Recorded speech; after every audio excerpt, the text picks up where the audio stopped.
예, 안녕하십니까. 오늘부터 그 유연물 기능장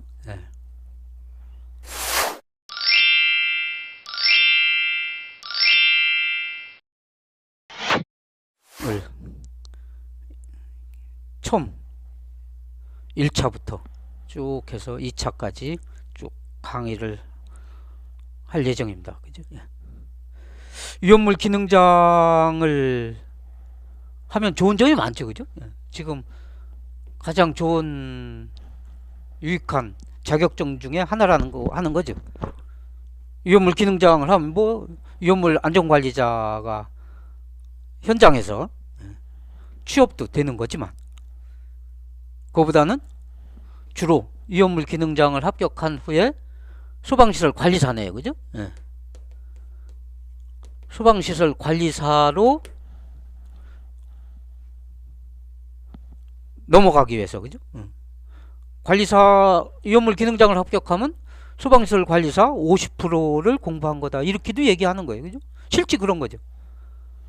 유리한 게 뭐예요? 첫 번째, 유연물 기능장을 합격을 하신 분은 응시 자격이 자동 부여예요. 응시 자격이 자동 부여가 된다. 소방시설 관리사 그냥 볼 수 있는 거예요. 그죠? 뭐 별도 증빙 없이 자동 부여예요. 유연물 기능장을 합격하시면 소방시설 관리사 응시 자격, 이거 관리사 응시 자격 만들기도 만만치 않아요. 근데 그것이 자동 부여된다. 굉장한 거죠. 그죠? 두 번째, 관리사의 1차 필기는 그죠? 1차 필기는 거의 유연물 기능장 공부한 것이 7, 80% 동일해요.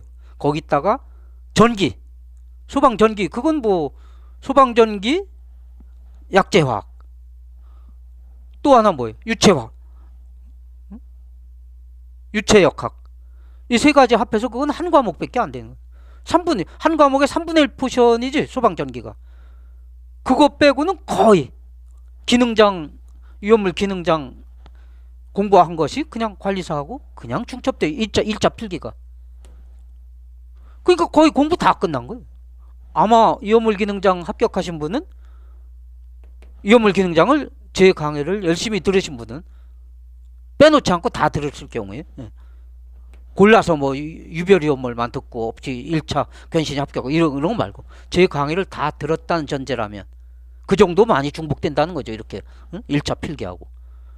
아마 빠른 분은 1개월, 조금 많이 한 분도 3개월, 이 정도면 바로 합격할 수 있다. 유연물 기능장 합격하신 분은 1차 필기 이 정도면 바로 합격해요.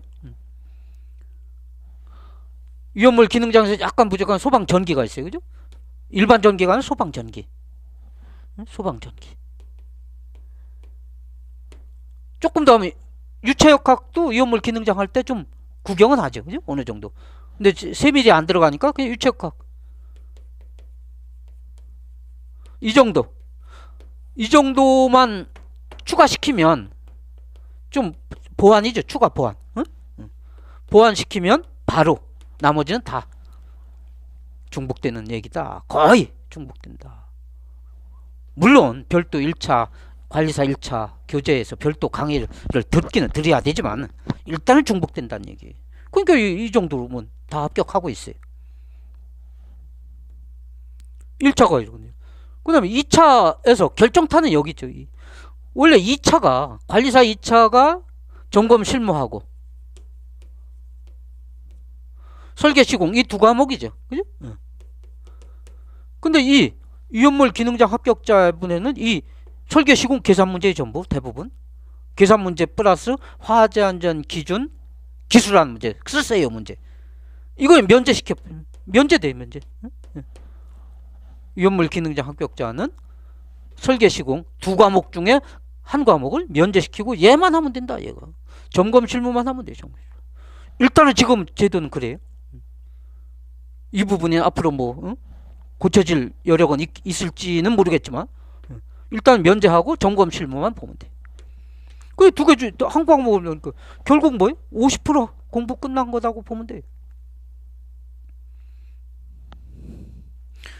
그러니까 기왕 이제 제 강의를 신청해서 들어오셨으니까. 그죠? 예. 기왕 하실 때 공부를 어떻게 해야 돼요? 1차 공부할 때 1차는 뭐 응? 대충 해도 붙어 이런 마음 자세가 1차만 붙으면 뭐 할 거예요?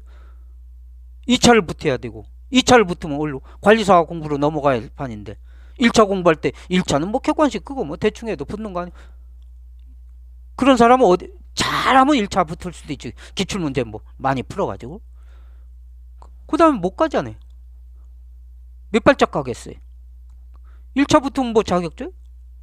또 위험물 기능장만 합격하면 뭐 응? 그거 자체도 괜찮지만 궁극적으로 관리사 공부를 하러 가야 되잖아요. 그래서 1차 공부할 때 어떻게 해요? 제 강의를 다 들으시고 좀 반복해서 집중할 때 열심히 깊숙이 하시라니. 깊숙이. 그래야 멀리 갈 수 있어요. 깊숙이 공부하면 1차 2차 바로 단방 합격. 그 다음에 관리사 갈 때 쉽게 큰 도움을 받으면 쉽게 합격하시고 그 다음에 뭐요? 기술사까지도 처음에 공부할 때 응? 심도 있게 응? 얕게 공부하지 말고 진득하니 열심히 하시라는 얘기. 대충 하지 마세요. 붙을 정도만 하는 게 아니에요. 그래서 이어물 기능장을 공부하는데 1차는 토탈 60문제예요. 그죠? 그냥 구분 없어요. 과목 구분 없이 그냥 전체 60문제 주면서 객관식이죠. 객관식인데 지금 그 언제 꽤 됐어요. 이제 몇 년 됐나? 전부터 CBT로 바꿨죠. CBT가 뭐예요? 컴퓨터 베이스드 테스팅. 그죠? 컴퓨터로 시험 본다는 거예요. 컴퓨터로. 문제은행식하고 완전 이꼴은 아니지만 컴퓨터에서 문제를 그냥 사람마다 앉으면 자리에 가서 딱 앉으면 그 사람한테 문제 60문제 쏟아주는 거예요. 골고루. 컴퓨터 안에 들은 뭐 1만 문제 들어있겠죠. 그 중에서 쏟아주는 거예요. 옆 사람하고도 틀려요. 다음 시간에 그 자리에 앉는 사람하고도 틀려요. 이미 만들어져 있는 컴퓨터 안에 내장되어 있는 문제를 뿌려주는 거예요.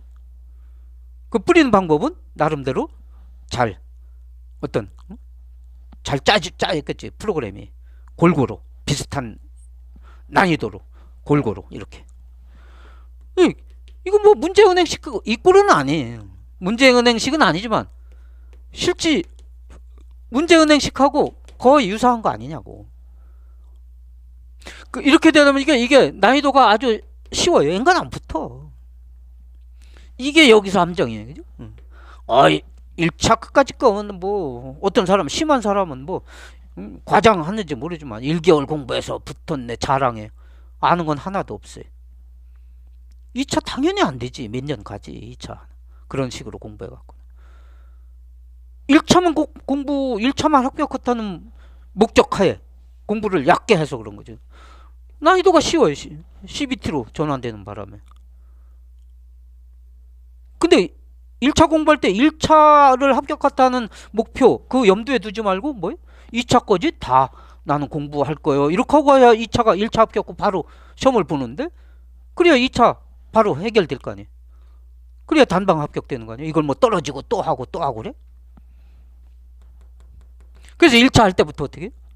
2차를 반드시 염두에 두고 그대로 1차, 2차 동시에 준비하는 거다 이렇게 생각하고 공부하시라는 거예요.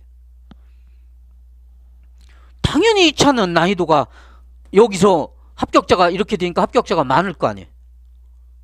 합격시킬 절대 인원은 정해져 있고 1차에서 합격자가 많아지니까 2차에서 카트를 좀 시키는 쪽으로 문제를 내야 되니까 2차 난이도는 어려워져요. 당연히 어렵지.